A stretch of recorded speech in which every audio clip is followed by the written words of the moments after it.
তারেক রহমানের যে নির্দেশনা ছিল যে 5ই আগস্টের আগে আন্দোলন সংগ্রামে আমার নেতাকে, আমার যারা ক্ষতিগ্রস্ত কর্মী নেতৃবৃন্দ আছে তাদেরকে দেখভাল করে রাখো, আমি তাদের সাথে ছিলাম।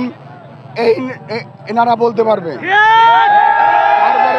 উনি বারবার বলছে যে জনগণ যার সাথে আছে, আমার বিএনপি তার সাথে আছে।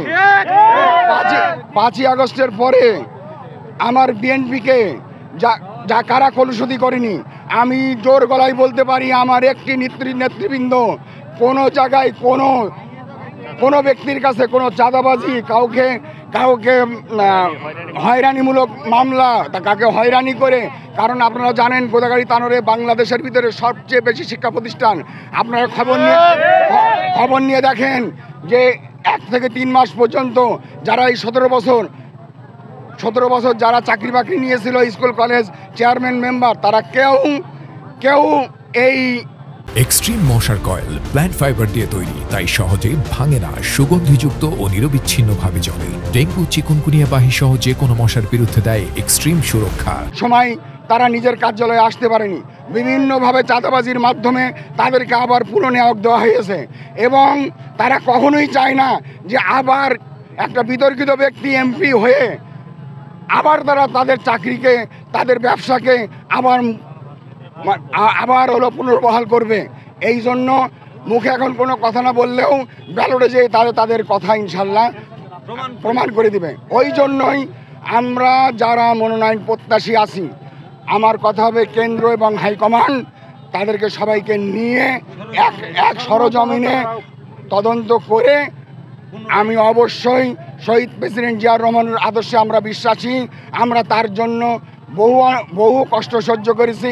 আমি মোহাম্মদ সুলতানুল ইসলাম তারেক, নিজে আমার নামে কোনো জিডি না থাকা সত্ত্বেও আমি দামি নির্বাচনের আগের দিন রাত্রেবেলা আমার ঢাকার বাসা থেকে আমি নির্মমভাবে অ্যারেস্ট হয়ে এবং অত্যাচারিত হয়েছি।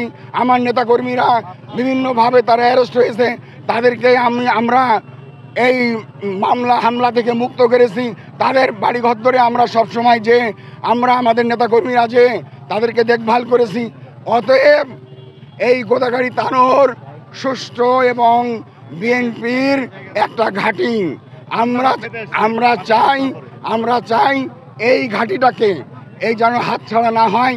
সেই জন্য নির্দিষ্ট ব্যক্তিকে, যার মাঠ আছে, যার জনগণ আছে, যে বিগত দিনে মানুষের সাথে ছিল, যে কোনো চাঁদাবাজি না, যে কোনো অবৈধ দখলদারের সাথে জড়িত না, এমন একজন ব্যক্তিকে এই মনোনয়ন দিতে হবে। যে সবুজ সংকেত, চাঁদাবাজি, দখলদার, বিগত বিএনএফের প্রার্থী 16-17 বছর আওয়ামী লীগের সঙ্গে একাত্মতা ঘোষণা করে সে 5ই আগস্টের পর আমরা যারা 16-17 বছর নির্যাতিত এবং এই যে মনোনয়ন বঞ্চিত, আজকে মূলত আমরা যার জন্য গোদাগাড়ির মাটিতে দাঁড়িয়েছি, সে তৃণমূল মানুষের নেতা, 16-17 বছরের নির্যাতিত নেতা এবং বিএনপিকে অর্থায়নের জন্য সে কারাবরণ করেছে।